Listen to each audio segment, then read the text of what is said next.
네, 우리 다 같이 묵도하심으로 2월 14일 화요일 새벽 우리 하나님 앞에 예배 드리겠습니다.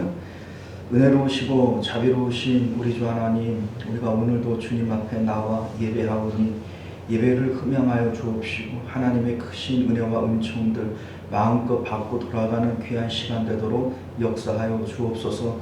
성령께서 친히 우리 마음을 감동하시고 하나님의 보좌 앞으로 우리의 영을 인도하여 주옵소서. 거룩하신 우리 주 예수님 이름으로 기도드리옵나이다. 아멘. 우리 사도신경 고백드립니다. 전능하사 천지를 만드신 하나님 아버지를 내가 믿사오며 그 외아들 우리 주 예수 그리스도를 믿사오니 이는 성령으로 잉태하사 동정녀 마리아에게 나시고 본디오 빌라도에게 고난을 받으사 십자가에 못 박혀 죽으시고 장사한 지 사흘 만에 죽은 자 가운데서 다시 살아나시며 하늘에 오르사 전능하신 하나님 우편에 앉아 계시다가 저리로서 산 자와 죽은 자를 심판하러 오시리라. 성령을 믿사오며 거룩한 공예와 성도가 서로 교통하는 것과 죄를 사하여 주시는 것과 몸이 다시 사는 것과 영원히 사는 것을 믿사옵나이다. 아멘. 자, 우리 찬송가 325장, 찬송가 325장 우리 함께 찬송하겠습니다. 예수가 함께 계시니 시험이 오나 겁없네. 자, 찬송하겠습니다. 예수가 함께 계시니 시험이 오나 겁없네. 기쁨의 근원 되시니 예수를 위해 삽시다. 날마다 주를 섬기고 언제나 주를 기리고 그 사랑 안에 살면서 딴 길로 가지 맙시다. 이 세상 사는 동안에 주 이름 전파하면서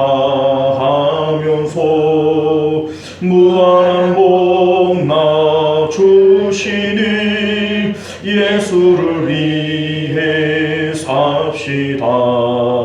날마다 주를 섬기며 언제나 주를 기리고 그 사랑 안에 살면서 딴 길로 가지 맙시다. 이 세상 친구 없어도 예수는 나의 친구니 불의한 일을 버리고 예수를 위해 삽시다.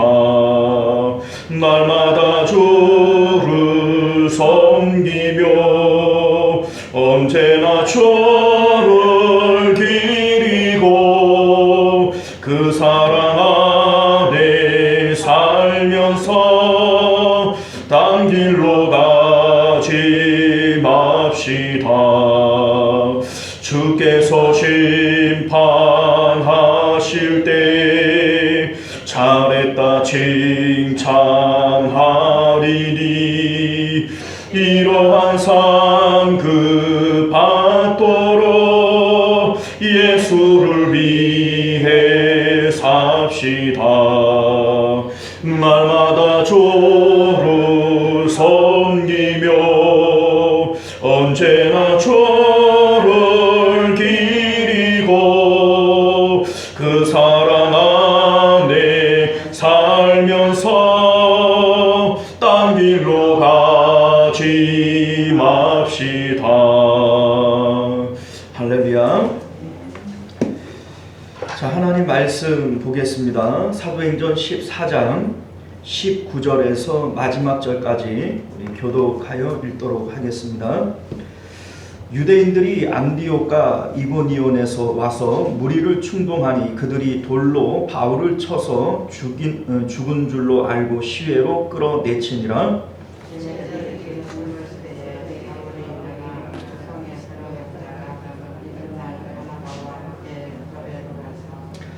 복음을 그 성에서 전하여 많은 사람을 제자로 삼고 루스드라와 이고니온과 안디옥으로 돌아가서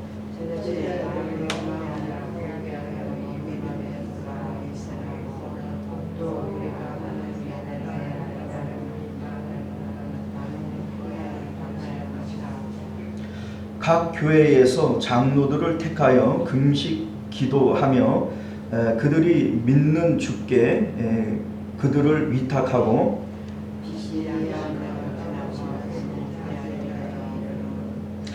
말씀을 버가에서 전하고 아달리아로 내려가서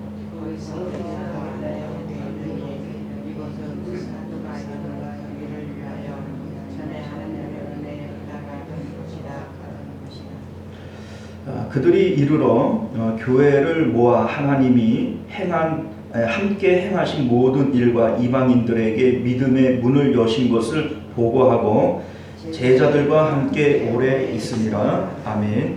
자, 기도하겠습니다. 은혜로우신 우리 주 하나님, 이제 우리가 주의 말씀을 함께 상고합니다. 깨닫는 지혜를 허락하시고 또 이 말씀 따라 행할 수 있는 믿음 더하여 주옵소서. 예수님 이름으로 기도드리옵나이다. 아멘.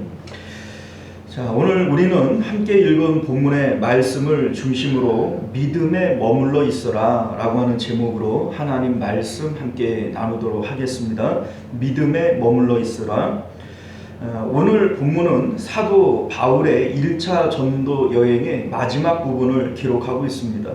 루스드라에서 돌에 맞아 죽었다가 살아난 후에 20절 말씀을 보면 더베로 가서 복음을 전한 이후에 지금까지 복음을 전하였던 이제 개척되어진 그런 교회들이 있지 않겠어요? 그 교회들을 다시 역으로 방문을 해서 오늘 이제 말씀을 주시는 것이 이제 그 내용이 되어집니다. 이렇게 이제 돌아갈 때 더베 그리고 루스드라 그리고 안디옥 이러한 역순으로 가게 되어지고 이제 구부로 섬은 방문을 안 하고 배를 타고 곧바로 안디옥으로 돌아가 버립니다. 자, 오늘 말씀 21절을 보게 되어지면요, 루스드라와 이고니온과 비시디아 안디옥 등 교회들을 들러서 마지막으로 당부하는 말씀의 내용이 되어지는데 오늘 본문의 핵심이 되어지는 22절을 우리 한번 같이 함께 말씀을 봅니다. 제자들의 마음을 굳게 하여 이 믿음에 머물러 있으라 권하고 또 우리가 하나님의 나라에 들어가려면 많은 고난을 겪어야 할 것이라 하고, 사도 바울은 지금까지 개척되어진 교회들을 다시 방문하여 당부하기를 믿음에 머물러 있어라 이렇게 말씀합니다. 자, 어떻게 보면 의례껏 믿음에 머물러 있어야 되지 그럼 믿음 떠나라 그러냐 이렇게 우리가 받아들이고 상투적인 말로 받아들일 수 있습니다만, 이 말씀은 사도 바울이 마지막으로 이 두고 올 교회들에게 당부하는 말씀이고 복음의 아주 중요한 핵심을 짚고 있는 내용입니다. 자, 무슨 얘기냐면요, 우리는 믿음을 통해서 하나님의 자녀가 되어집니다. 그런데 우리는 이러한 영적인 일들을 세상적인 일들과 자꾸 비교를 하고 그것과 같은 것이라고 착각하는 경우들이 있어요. 예를 들자면 우리가 세상에서 자녀가 되어진다, 누구의 아들, 딸이 되어진다 라고 하는 것은 좀처럼 아들, 딸이 안 될 수가 없는 거예요. 자, 예를 들면 그 아들답지 못하고 아버지답지 못하다고 할지라도 내 아버지 안 해 이런다고 아버지 안 될 수 있는 것도 아니고 내 아들 안 해 이런다고 아들이 안 될 수 있는 것도 아니에요. 그죠? 그러니까 세상에서는 혈연이라고 하는 것으로 자녀가 결정되어져 버리고 그리고 이것은 그 사람의 행위와는 관계없이 유지가 되어져 버리는 것이죠. 그런데 영적으로도 과연 그럴까? 그렇지 않다는 겁니다. 자, 무슨 얘기냐면요, 우리가 하나님의 자녀가 되어진다라고 하는 것은 언약을 통하여 자녀되어지는 것이기 때문에 언약의 믿음 안에 있을 때 자녀됨이 유지가 되어지는 겁니다. 우리가 언약을 버리고 하나님을 떠나버리면 자녀됨이 유지가 될까요? 안 되는 거예요. 그런데 우리는 자꾸 이것을 한 번 구원은 영원한 구원이야, 하나님께서 자녀 삼으신 것은 영원한 거야, 뭐 이렇게 자꾸 착각을 하고 우기는 거죠. 근데 성경을 우리가 가만히 보면 성경은 우리에게 그렇게 얘기하고 있지 않다라고 하는 것을 여러분들 아실 수 있기를 바랍니다. 실질적으로 우리가 신앙생활을 하다가 보면 교회 안에 들어와서 믿고 성경 공부도 하고 또 세례도 받고 봉사도 열심히 하던 이런 분들이 어느 날 갑자기 나 예수님 안 믿어, 교회를 떠나버리고 하나님 떠나버리는 경우들 있어요, 없어요? 우리는 그런 경우들을 종종 봅니다. 자, 그럼에도 불구하고 저 사람은 하나님이 자녀 삼으셨기 때문에 반드시 천국 가고 구원 받아, 이렇게 얘기할 수 없어요. 성경도 우리에게 그러한 내용들을 말씀하고 있는데 사도 바울은 갈라디아서 1장 6절에서 갈라디아 교인들에게 이런 말씀을 합니다. 그리스도의 은혜로 너희를 부르신 이를 이같이 속히 떠나 다른 복음을 따르는 것을 내가 이상히 여기노라. 자, 속히 떠나, 하나님을 속히 떠나 다른 복음을 섬긴다, 이렇게 얘기를 하고 있고, 이제 갈라디아 교회는 사도 바울이 2차 전도 여행 때 개척한 교회들인데 이 교회들의 율법주의 이단들이 들어와 가지고 이 복음을 버려버리고 율법으로 돌아가려고 하는 이러한 모습들이 그들에게 나타나게 되어지는 거예요. 이때 사도 바울은 이걸 다른 복음이라고 얘기했고, 다른 복음을 전하거나 믿는 자들은 저주를 받을 것이다, 이런 말씀을 하고 있는 것을 우리가 보게 되어집니다. 자, 그러면 이들이 하나님을 속히 떠났다라고 얘기를 할 때 이들이 하나님의 자녀가 될 수도 없는 것이고 구원받을 수도 없는 겁니다. 그럼에도 불구하고 이들은 이미 하나님을 영접했기 때문에 영접하는 자는 하나님의 자녀가 되는 것이고 영원히 구원에서 탈락되지 않는 거야, 이렇게 우기면 돼요? 그 우기는 거예요, 여러분들. 그게 말이 안 됩니다. 자, 여러분들, 이스라엘이라고 하는 나라가 선민이에요. 하나님의 백성이란 말이죠. 자, 그런데 지금 사도행전에서 이스라엘 중에서도 유대인들은 자기들이 이스라엘 중에 이스라엘이다, 이렇게 여기지 않습니까? 그럼에도 불구하고 이스라엘이 하나님으로부터 버려졌음을 지금 사도행전은 계속해서 보여주고 있잖아요. 복음을 전하는데 회당을 중심으로 유대인에게 전함에도 불구하고 유대인들은 복음을 영접하지도 않고 해방하고 박해하는 이러한 입장에 서 있지 않습니까? 그러면 이들이 우리는 선민이야, 하나님이 우리를 택하셨기 때문에 영원히 우리는 구원받는 거야, 이렇게 얘기를 한다면 여러분들은 어떻게 받아들이시겠어요? 그게 말이 안 되는 것이죠. 사도 바울은 이에 대해서 로마서 11장 21절에서 이런 말씀을 하시는 거예요. 하나님이 원 가지들도 아끼지 아니하였은즉 너도 아끼지 아니하시리라. 다시 말해서 우리가 언약의 믿음 안에 있지 않고 믿음을 떠나버리면 하나님께서 우리도 어떻게 하신다는 거예요? 아끼지 않고 버리신다는 거예요. 그러니 너희가 믿음 안에 머물러 있어야 된다. 오늘 사도 바울은 우리에게 그 말씀을 하고 있는 것입니다. 자, 그러면 우리는 이런 생각을 가질 수 있어요.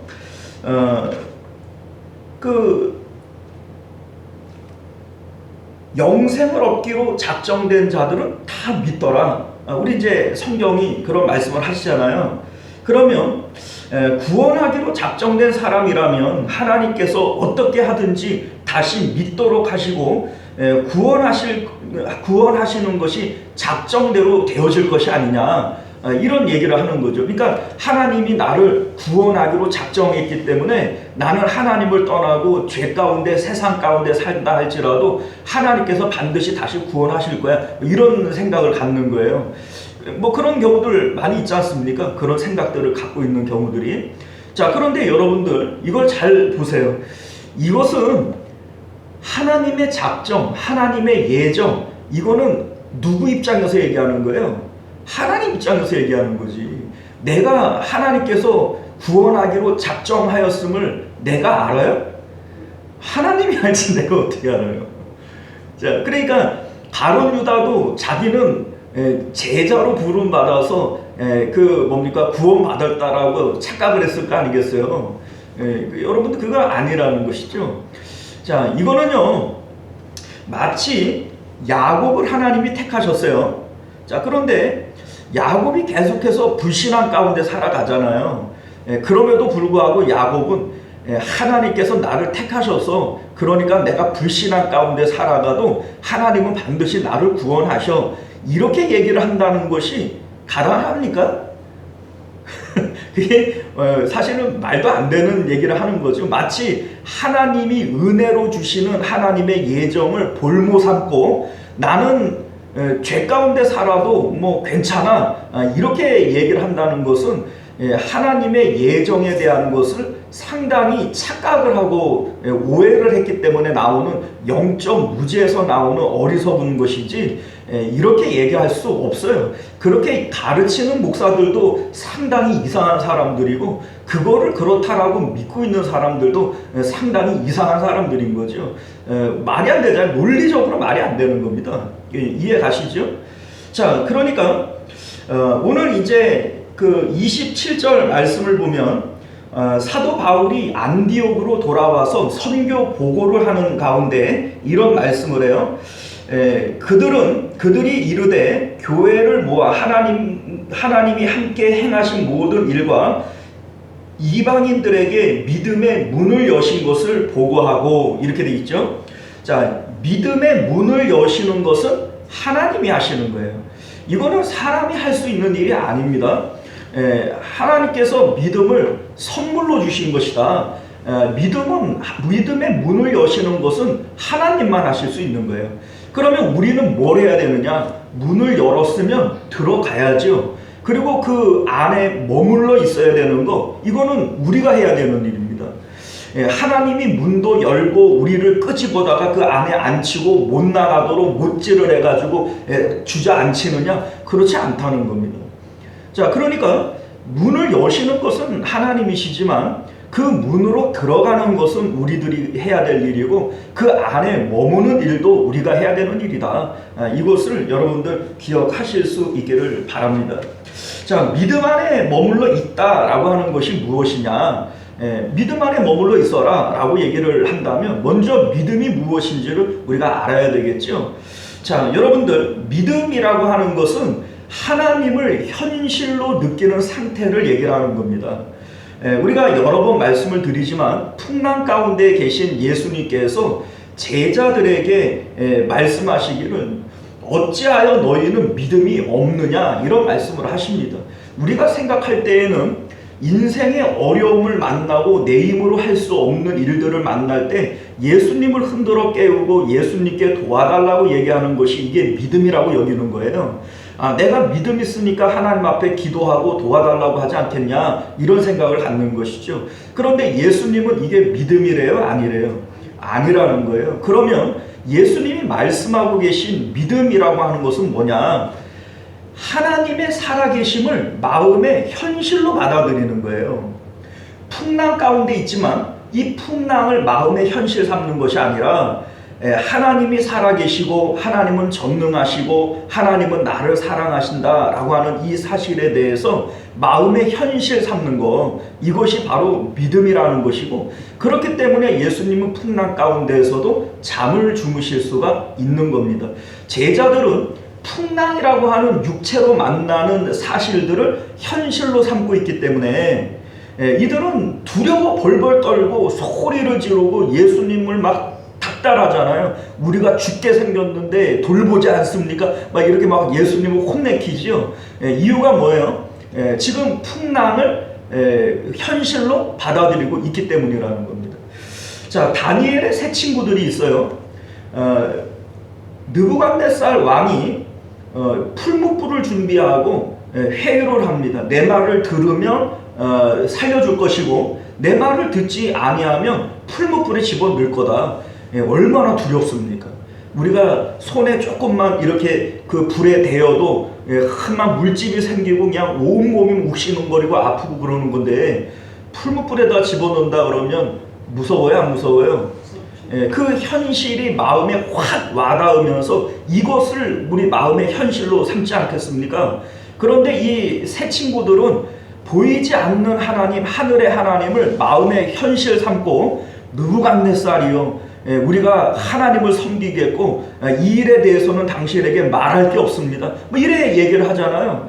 지금 눈앞에 보이는 왕과 풀무불을 현실 삼아요, 하나님을 현실 삼아요.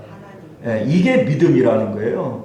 우리가 이 다니엘의 새 친구들이 믿음의 사람들이다 라고 얘기를 할 때, 믿음이라고 하는 것은 보이지 않는 하나님을 내 마음에 현실 삼는 것이다 라고 하는 겁니다. 요셉이 보디발 장군의 아내 앞에서 뭐라고 얘기를 해요? 유혹을 하고 있죠. 그리고 다른 면에서는 위협도 되어지는 거예요. 왜냐하면 그 주인 마님 아니에요. 노예의 신분으로서 주인 마님은 나의 생사 여탈권을 쥐고 있는 겁니다. 유혹이 되어지고 위협도 되어지는 겁니다. 그럼에도 불구하고 요셉은 내 앞에 있는 주인 마님이 보여요, 하늘에 계신 하나님이 보여요. 하나님을 마음의 현실 삼고, 내가 하나님 앞에서 어떻게 이런 죄를 지을 수 있습니까? 라고 얘기하는 것이 요셉이라는 겁니다. 믿음이라고 하는 것은 나 예수님 믿어, 그러니까 나는 죄사함 받고 천국 가는 거야, 이래 얘기하는 것이 믿음이 아니라는 거예요. 믿음이라고 하는 것은 지식에 있는 것이 아니라 마음으로 하나님을 현실 삼는 것에 있다 라고 하는 것을 믿으실 수 있기를 바랍니다. 바리새인들이 그 율법사들입니다. 하나님의 말씀을 척척박사 아는 사람들이에요. 그런데 예수님께서는 그들에게 입술로는 하나님을 경외하지만 마음은 하나님으로부터 멀다, 이런 말씀을 하시며 외식하는 자들이라고 호되게 야단을 칩니다. 이유가 뭐예요? 믿음이라고 하는 것은 지식에 있는 것이 아니라 마음이 하나님께 올라가고 하나님을 현실 삼는 것이, 이게 믿음이기 때문에 예수님께서 그렇게 책망하고 있음을 믿으실 수 있기를 바랍니다. 자, 그러면 우리가 믿음을 떠나지 않는다라고 얘기를 하는 것은 언제나 하나님을 마음의 현실 삼고 있는 상태를 유지하는 것이 믿음을 떠나지 않는 것이다 라고 하는 것으로 알게 되어지는 것이죠. 그런데 우리는요, 인생 가운데 환난이 찾아오고 고난이 찾아오고 유혹이 찾아올 때 얼른 우리는 마음이 하나님을 떠나버리고 마는 거예요. 자, 이를테면 우리 삶 가운데 돈 문제가 생기고 건강 문제가 생기고 자녀 문제가 생기고 직장 문제가 생기고 이러한 문제들이 생길 때 당장 급한 것부터 해결하겠다고 마음이 하나님께 있는 것이 아니라 이 문제로 옮겨가서 당장 급한 것부터 해결하려고 하잖아요. 그죠? 이게 바로 믿음을 떠난 상태다라고 하는 겁니다. 자, 그렇다면 우리는 내가 이 믿음 안에 머물러 있음을 어떻게 확인할 수 있느냐? 자, 오늘 그 말씀을 보게 되어지면요, 환난이라고 하는 시험을 통해서 내 믿음이 하나님을 떠나는지 떠나지 않는지를 하나님께서 점검하시고 시험하신다라고 하는 것을 22절 하반절에서 말씀하고 있는 거예요. 22절 봅니다. 믿음에 머물러 있으라 권하고, 또 이 권한 이후에 뭐라고 얘기해요? 우리가 하나님의 나라에 들어가려면 많은 환난을 겪어야 할 것이니라, 이렇게 말씀하고 있어요. 자, 그러니까 믿음을 떠나는지 떠나지 않는지는 가만히 놔버려두면 믿음 떠날 사람이 어디 있어요? 여러분들 우리가 이런 얘기 하잖아요. 내가 원래 양같이 순한 사람인데 콩 나를 갈아가지고 나를 나쁜 사람 만든다, 이런 얘기 해야 안 해요? 그런데 진짜 착한 사람은 갈아도 착해야 진짜 착한 거지. 가만히 놔두는 상태에서 착한 게 착한 거예요? 저도 가만히 내버려도 봐요, 착하지. 안 그래요, 여러분들? 우리 권사님들도 가만히 내버려두면 착해요, 안 착해요? 그거 착하잖아요. 자, 우리 믿음도 마찬가지예요. 가만히 내버려두면 하나님 떠날 사람이 어디 있어요? 그런데 환난이 찾아오고 우리에게 시험이 찾아오면 냉큼 이 하나님을 마음의 현실 삼는 것에 떠나서 돈 문제, 뭐 자녀 문제, 이러한 인생의 문제들을 그냥 붙들고 이 마음이 하나님을 훌쩍 떠나버리고 말잖아요. 이걸 얘기를 하고 있는 거예요. 자, 이를테면 우리 이제 루스드라에서 바울이 나면서 걷지 못한 사람을 일으켜 세워요. 이 일 때문에 이제 사람들이 신들이 사람의 모양으로 임재한 것이다, 이런 얘기를 하면서 막 제사를 드리려고 하고 하지 않습니까? 이때 사도 바울이 복음을 전해요. 막 옷을 찢고 소리를 지르며 백성 가운데 들어가 가지고 복음을 전하는데, 이 복음의 내용을 보면 예수님의 십자가에 대한 복음이 아니라 천지를 창조하신 하나님에 대한 복음을 전한다는 거예요. 자, 그런데 여러분들, 왜 그 예수님이 아니라 하나님에 대한 내용을 전할까? 우리 이제 이 내용에 대해서 지난번에 한번 얘기를 한 적이 있잖아요. 자, 그런데 보세요. 천지를 창조하시고 전지전능하신 하나님이라고 할 것 같으면 지금 그 하나님을 전했잖아요. 그러면 이 하나님이 유대인으로부터 돌에 맞지 않도록 보호하실 수는 없었나요? 하나님께서 막 천둥 번개를 막 쳐가지고 돌 들었는데 막 하늘에서 우르릉 쾅쾅 이러면은 돌 던지겠어요? 하나님께서 돌 던지는 사람들의 눈을 확 멀게 해가지고 어둠 속에 가두어 버리면은 이 사람들이 돌 던지겠어요? 그런데 하나님 그렇게 하실 능력이 있어요, 없어요? 있어요. 그런데 왜 안 하셨어요? 우리는 지난 시간에 사도 바울이 돌 맞기를 자처했다, 피하지 않았다, 이런 얘기도 했지만, 사도 바울이 그걸 자처하더라도 하나님이 허락지 아니하시면 돼요, 안 돼요? 안 되죠. 그런데 왜 하나님은 이 일을 허락하셨죠? 자, 우리는 이 가운데에서 하나님의 의도를 읽을 수 있어야 된다는 거예요. 하나님은 우리에게 고난을 통하여 이 믿음을 점검하시는 겁니다. 자, 우리 이제 보세요. 이게 참 얼마나 재미있는 일인지. 사도 바울이 돌에 맞아 죽지 않습니까? 그런데 다시 살아난단 말이에요. 그러면 돌에 맞아가지고 죽었다라고 생각하고 바깥에다가 끌어내 던져버린 사람이 다시 꾸물꾸물 이렇게 살아났다고 치더라도 이거 반병신 되지 않겠어요? 그리고 살아났다고 치더라도 뭐 한 달이든 두 달이든 그냥 들어 누워가지고 몸이 회복할 때까지 이렇게 요양을 해야 되지 않겠어요? 아니, 돌에 맞아가지고 막 여기 막 다 터지고 막 이렇게 부러지고 했을 텐데, 그래갖고 죽은 줄 알고 질질 끌어다가 성 밖에 던진 거 아니에요. 그런데 우리 이제 그 말씀을 보면 이 사도 바울이 꾸물꾸물 일어나가지고 성으로 들어가가지고 제자들을 만나고, 그리고 더베라고 하는 곳으로 바로 선교를 떠나버려요. 이런 일이 있을 수 있어요? 그러니까 이게 하나님의 특별하신 은혜라는 거예요. 자, 그러니까 하나님께서 지키시지 아니함으로 시험을 받게 하시고 죽음을 당하게 하셨지만, 다시 살리심을 통하여 하나님이 전지전능하심을 드러내 주시는 것이죠. 하나님의 전지전능에 대한 것은 조금의 손상도 없는 거예요.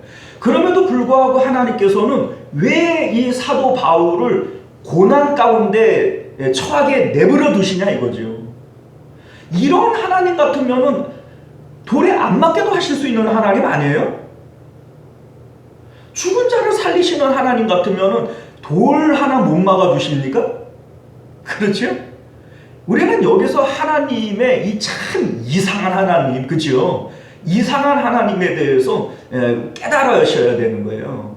자, 이 하나님은 우리에게 하나님의 나라에 들어가려면 많은 환난을 겪어야 할 것이라 사도 바울이 이 말을 하는 이유를 알아야 돼요. 하나님은 일부러 고난을 겪게 하신다는 얘기예요. 너희가 하나님 나라 들어가려면 고난이라고 하는 것도 겪어야 되는 것이다. 이것을 말씀하고 있는 것이고, 지금 이 말씀을 듣는 사람들은 사도 바울의 되어진 일들을 다 아는 사람들이니까 이 말이 마음에 와 닿겠어요? 안 와 닿겠어요? 이 와 닿죠? 이 사도 바울이 고난받고 죽었다가 다시 살아난 이 모든 과정을 봤으니까, 야, 이 복음을 영접한다고 불행 끝 행복 시작이 아니구나. 이 복음을 영접해도 돌에 맞아 죽을 수 있는 일이고, 그럼에도 불구하고 다시 살리시는 하나님을 볼 때 이 하나님은 분명히 살아계신 분이 맞고 천국도 있는 것이구나. 야, 이걸 볼 때 우리는 믿음에 머물러 있어야 되겠구나. 이런 생각을 안 갖겠어요? 자, 그러니까 이 사도 바울의 고난은 지금 새롭게 믿는 이 믿음의 초신자들에게 복음이라고 하는 것이 무엇인지에 대한 본보기가 되어진다는 겁니다. 그러니까 하나님께서는 사도 바울에게 고난을 일부러 주심으로써 사도 바울의 믿음을 점검하시는 거예요. 또한 우리 성경은 우리에게 이기는 자들에 대한 복을 약속해 주시죠. 이기라는 거예요. 또한 행한 대로 갚아주리라, 이런 말씀을 하시는데, 믿음을 통하여 세상을 이김이 없다면 하나님으로부터 받을 상도 받을 은혜도 없을 것이지요. 그러니까 하나님은 고난을 통하여 우리에게 믿음을 점검하시고 이김으로써 주실 상급을 우리에게 마련하시는 겁니다. 자, 그러니 우리가 신앙생활을 하면서 고난도 받아야 하는 것임을 믿으실 수 있기를 바라요. 너희가 그리스도의 좋은 군사가 되어서 나와 함께 고난을 받으라. 사도 바울이 우리에게 그런 말씀을 하시는 것도 바로 이러한 맥락에서 이해할 수 있는 일들이 되어지는 것이죠. 자, 여러분들, 그러면 우리는 어떻게 믿음 안에 머무를 수 있겠는가? 자, 여러분들, 십자가를 통해서 우리는 날마다 대가를 지불을 해야 됩니다. 자, 우리 생각에는요, 생명은 귀한 것이고 내 몸은 귀한 거예요. 자, 여러분들의 몸 귀해요, 안 귀해요? 생명 귀해요, 안 귀해요? 자, 그러니까 우리는 매 맞는 것은 나쁜 것이고, 죽는 것은 나쁜 것이고, 돌에 맞는 것, 아픈 것은 나쁜 것이고, 우리 이래 받아들인단 말이에요. 그런데 이러한 생각들은 영에 대한 생각이에요, 아니면 육으로 판단하는 생각이에요? 그죠? 근데 우리 예수님은 살리는 것은 영이니 육은 무익하니라, 이런 말씀을 하셨어요. 우리가 육체를 통하여 판단하며 신앙생활을 한다면 우리는 눈이 가려지는 것이고 온전한 신앙생활을 할 수 없습니다. 자, 그렇기 때문에 우리 예수님께서 우리에게 당부하시는 말씀이 뭐냐면, 너희는 날마다 자기를 부인하고 자기 십자가를 지고 날 따라오라, 이런 말씀을 하시는 거예요. 날마다의 십자가를 통해서 내 육체가 죽었음에 대한 것을 고백하지 않는 자들은 믿음 안에 머물러 있을 수가 없어요. 왜냐하면 눈으로 보고 피부로 느끼고 오감을 통하여 세상을 접하면서 이 세상 있음을 느끼는 사람이 하나님을 마음의 현실로 삼고 살아갈 수 있어요? 하나님을 마음의 현실 삼고 살아가는 것이 믿음이라고 얘기를 했는데, 육체를 통하여 판단하며 살아가는 사람이 어떻게 믿음을 지키며 믿음 안에 머물러 있을 수 있어요? 살리는 것은 영인데 육은 무익하다라고 얘기를 했는데, 여전히 이 육을 가장 귀한 것으로, 중요한 것으로 여기고 살아가면서 몸이 중요한 거지, 건강이 중요한 거지, 생명이 중요한 거지, 뭐 이런 생각을 가지는 사람들이 믿음 안에 머물러 있을 수 있겠어요? 없어요, 여러분. 그러니까 예수님께서는 날마다 자기 부인과 날마다 자기 십자가를 우리에게 당부하고 있음을 믿으실 수 있기를 바랍니다. 십자가 번제단에서 나 자신을 날마다 제물로 바치는 사람이 아니라면 믿음 안에 머물러 있을 수 없어요. 오늘도 우리는 십자가에서 내가 죽었음을 고백해야만 우리는 여러 가지 환난과 시험 앞에서도 믿음 안에 머물러 있을 수 있는 사람이 된다라고 하는 것을 믿으실 수 있기를 바랍니다. 사도 바울은 갈라디아서 5장 17절에서 이런 말씀을 해요. 육체의 소욕은 성령을 거스르고 성령은 육체를 거스르나니 이 둘이 서로 대적함으로 너희가 원하는 것을 하지 못하게 하려 함이니라, 이런 말씀을 합니다. 육체의 소욕은 성령을 거스르는 거예요. 육체의 욕심과 육체의 뜻대로 살아가는 사람은 결코 성령 안에, 믿음 안에 머무를 수 없습니다. 사랑하는 성도 여러분, 이제 말씀을 맺도록 하겠습니다. 사도 바울은 지금까지 1차 전도 여행에 세웠던 교회들을 역으로 방문하면서 오늘 22절의 말씀을 우리에게 당부하고 있는 거예요. 믿음 안에 머물러 있으라. 이게 상투적인 표현 같고 당연한 얘기 같지만 이게 결코 당연한 얘기가 아닙니다. 우리는 믿음 안에 머물러 있음으로써 하나님의 자녀 되어주는 것이고 구원을 받게 되어주는 거예요. 믿음을 떠나면 더 이상 하나님의 자녀도 아니고 우리 이제 천국에 들어갈 수도 없는 겁니다. 그런데 우리는요, 날마다 믿음을 떠나요. 날마다 우리 삶 가운데 여러 가지 인생의 고난과 문제들이 생겨날 때마다 마음에 이것을 현실로 삼고 하나님을 떠나버리는 거예요. 마음에 하나님을 현실로 삼지 못하는 거예요. 그렇기 때문에 오늘 사도 바울은 이것을 특별히 당부하고 있는 겁니다. 너희들 믿음 떠나면 안 돼. 믿음을 떠나지 마라 라고 우리에게 당부하고 있음을 믿으실 수 있기를 바랍니다. 우리가 오늘 이 말씀을 통하여 하나님을 마음의 현실 삼는 믿음 안에 살아가시는 저와 여러분들 되시기를 바랍니다. 기도하겠습니다.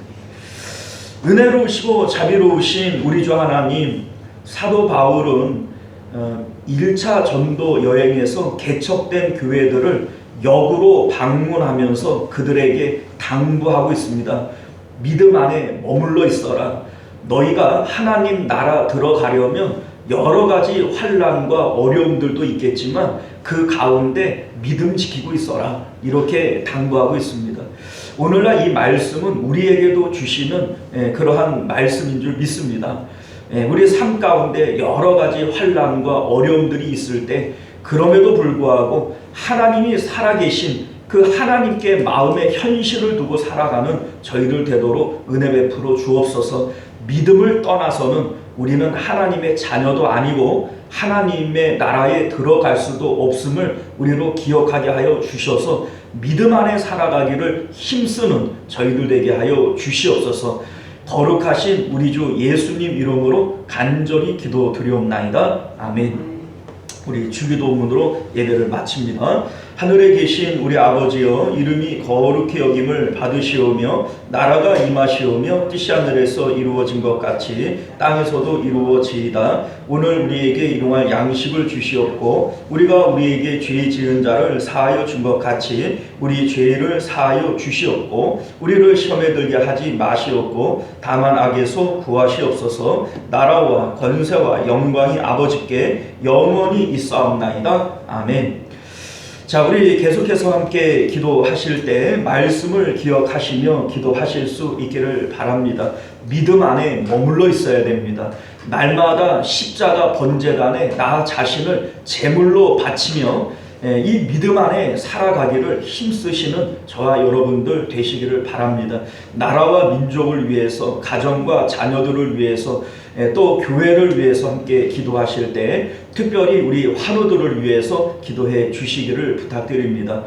우리 정진봉 장로님 오늘 병원에 입원해서 내일 이제 수술하게 된다 합니다.